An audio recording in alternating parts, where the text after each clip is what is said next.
मुद्दा है कि जो समाज का काम करेगा, जो शिक्षा को लेकर काम करेगा, जो स्वास्थ्य को लेकर काम करेगा, जो संवैधानिक अधिकारों को लेकर काम करेगा, लोगों में जन जागृति लाने का काम करेगा, उनको ऐसा लगता है कि ये शासन के खिलाफ है, जबकि ये शासन के सहयोगी है।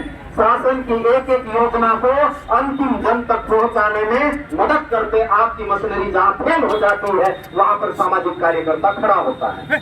लेकिन ये इनकी अकल जो बोलते हैं ना, विपरीत विनाश काले विपरीत बुद्धि, इनकी बुद्धि फेल गई है और दूसरी दिशा में दौड़ रही है। इसीलिए जो समाज के जागरूक लोग हैं, कर्मठ लोग हैं, उनको परेशान करने का काम कर रहे हैं। और ये किसी विचारधारा विशेष के लोग, उनको मैं यहाँ से कह देना चाहता हूँ कि आप किसी के इशारे पे काम कर रहे हैं। आपको इस संविधान में जनप्रतिनिधि बनने का अधिकार मिला है तो रिजर्वेशन की वजह से मिला है। यदि यह अनुसूचित क्षेत्र है, यहाँ पे आप पंच बने हो, सरपंच बने हो, जनपद सदस्य बने हो, जिला पंचायत सदस्य बने हो, या सांसद बने हो, या विधायक बने हो, या मंत्री बने हो, तो इस समाज के सर्टिफिकेट की वजह से बने हो।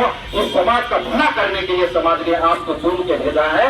आपको इस समाज को दुख तकलीफ या परेशानी में डालने के लिए वहां पर नहीं भेजा है।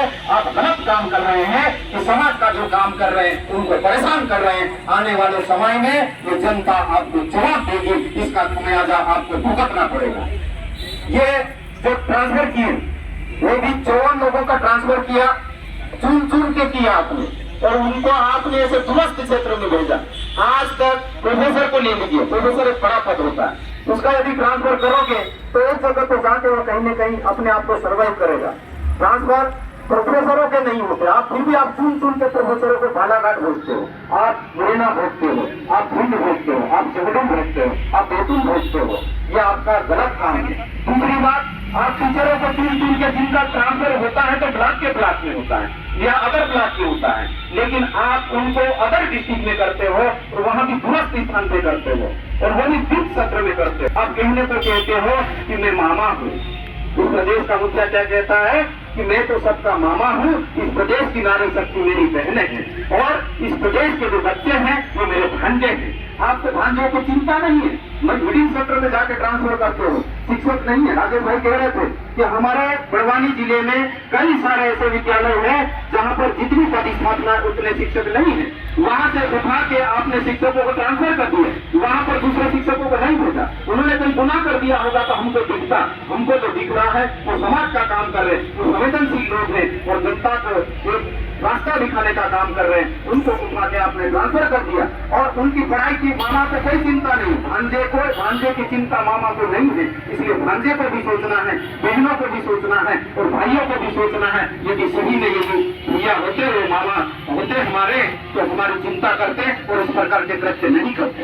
तो मैं कहना चाहता हूँ कि आपने जो गलत कृत्य किया है, जो हमारे साथी वो कोर्ट में गए, यदि आपकी नीति सही होती, आपकी पॉलिसी सही होती तो उनको इससे नहीं मिलता, इससे खारिज हो जाता। तो आपके लोगों से समाचा है तो माननीय कोर्ट ने एक स्टे किया। तालियों के दरकार में कोर्ट की सराहना करता हूँ और आपके गलत नीतियों की निंदा करता हूँ। यहाँ से दूसरा जो महत्वपूर्ण मुद्दा है वो ये है कि ये पूरा जो बड़वानी जिला, यहाँ कृषि प्रधान है, यहाँ मजदूर लोग रहते हैं, यहाँ पर पिछले कुछ समय से बारिश नहीं हुई और हमारी उबड़ खाबड़ पतली जमीन है, निरंतर बारिश नहीं होने की वजह से सूख गई फसलें। अभी बारिश हुई, ज्यादा बारिश हुई, उससे हमारी फसलों का नुकसान हुआ है। जो काम आपको करना चाहिए, गरीबों को मदद करना चाहिए, किसानों को मदद करना चाहिए, आपको सर्वे कराया जाना चाहिए। आपको पटवारी को भेज के, एनजीओ को भेज के, आपने नायब तहसीलदार को भेज के सर्वे नहीं करवाया, उनको मुआवजे की बात नहीं की, लेकिन आपने ये गलत काम करना चालू किया। तो यहाँ से हम कहना चाहते हैं कि आने वाले समय में हम नहीं कह रहे किसी भी कर के आए हैं, हम ये सरकार की गलत नीतियाँ इस प्रदेश और देश में एक विचारधारा गलत दिशा में कर रही है। किसी भी जात को, किसी भी पंथ को वहाँ जाके खड़ा हूँ और मेरा जीवन उनको मैं समर्पित कर रहा हूँ। तो मैं आखिरी में अपनी बात करके यहाँ के धरने पर बैठे हुए हैं या संगठन की बात नहीं है, यहाँ विचारधारा की बात नहीं है, ये गलत नीति का विरोध की बात है। तो जो लोग यहाँ पे आयोजित है, जो लोग यहाँ बैठे हैं, मैं उनका पूर्ण रूप से समर्थन करता हूँ, उन्हें दिल से खुले मन से समर्थन करता हूँ। आपको जब जब आंदोलन करने की बात होगी हम आप लोगों के साथ में खड़े हैं, तब मन दिल से जो हमसे बनेगा वो करेंगे। और जैसे आप लोग बोल रहे हैं ना, कम नेता हम कहते अपने आप लोगों के लिए आप चिंता मत कराने वाले समय में हम खुल के आप मारो जो उसके ज्यादा कुछ नहीं कर सकते, लेकिन हमारी आवाज को बता नहीं सकते। तो कर्मचारी को कहना चाहता हूँ, अब करिए मत, सच्चाई के लिए निकलिए।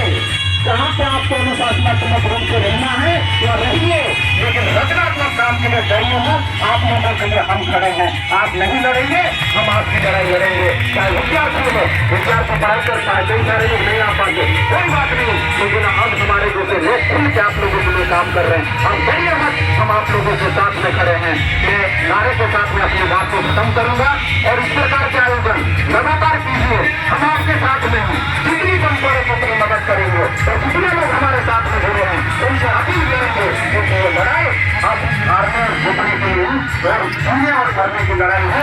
तो जीने और करने की लड़ाई में आप नहीं लड़ोगे तो कैसे मर जाओगे, तो लड़के मरोगे तो आप जरूर कर जाओगे, वो तो मर जाओगे तो कोई नहीं याद करेगा। इसलिए मैं चाहता हूँ कि लड़के मरो। दम करके जोर से आवाज लगाओ ताकि वो जो आवाज आई ना तो उसको जवाब मिले कि मेरी आवाज को ज्यादा तेज है, दूसरी आवाज है।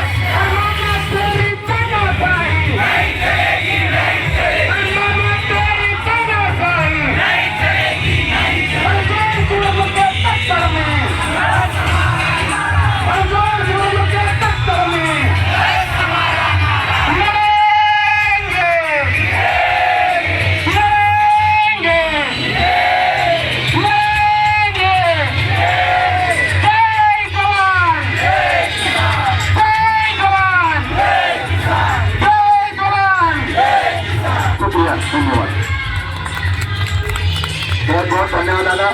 मैं हमारे बीच